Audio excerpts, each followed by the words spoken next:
Is everyone comfortable? Okay, move forward to find the trip.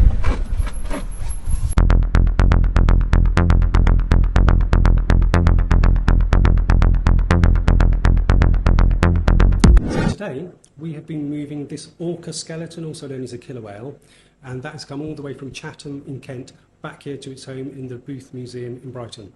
I believe this whale was found beached on Brighton Beach back in 1937, where it sadly died.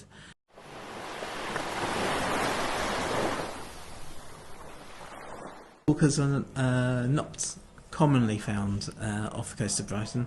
They travel through the channel and up to their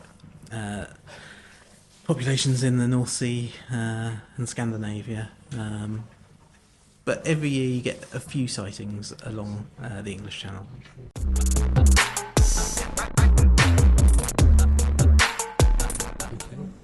So a few days ago, this skeleton was still hanging at Chatham in Kent at the historic dockyard there because it was on display in a nice temporary exhibition called Monsters of the Deep. So we had to take that down from the ceiling, lowering that down with hoists, pack it up into a crate, put that into the back of a van, drive that here, park outside, which is a bit problematic because it's a very busy main road, get the crate out of the back of the van, unstrap it from the crate, and then a whole team of people had to carry it in to the museum, which is a bit more involved than you might think because we were going through doors that were not aligned with one another and up steps all at the same time. Lucky it wasn't raining. And then we brought it all the way through the museum, through this very tight space to where it used to hang here in the museum and get it back up into place. But it's quite heavy. So that took a lot of people to get it exactly back into position where it was before. To move this skeleton, it took about 8 of us to move it, to lift it, to get it into place. We think it weighs about 100 kilograms, maybe 120 kilograms. So you might think, oh, that's only something like 20 kilograms per person, but actually it's very awkward to hold it. It's difficult to know exactly where to put your hands because a lot of the bones are quite fragile and you don't want to break them. I'm a paleontological conservator. People might think, what does that mean? Well, a paleontologist works with fossils. So I normally work with fossils, things like dinosaurs, mammoths, that kind of thing.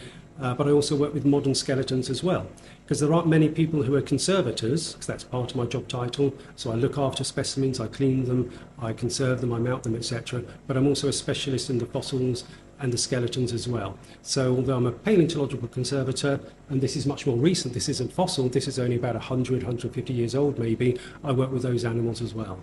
And I actually do blacksmithing and welding so that I can mount them. So a couple of years ago, for instance, I mounted a complete T-Rex skeleton, about 14 metres long, I think it was. And next year I might be mounting a few more whales.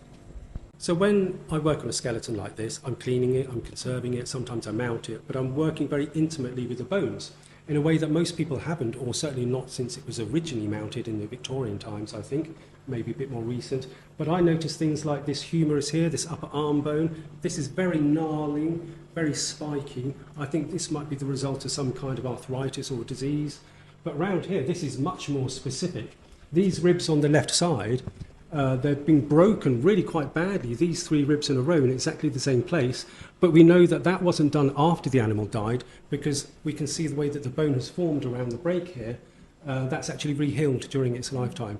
So after that injury, this animal must have lived another 1 or 2 years for that healing to take place.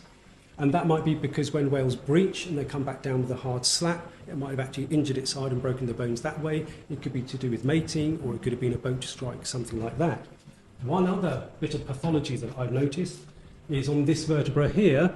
You can see that this vertebra, again, it's a bit gnarly and swollen, quite different to these other ones.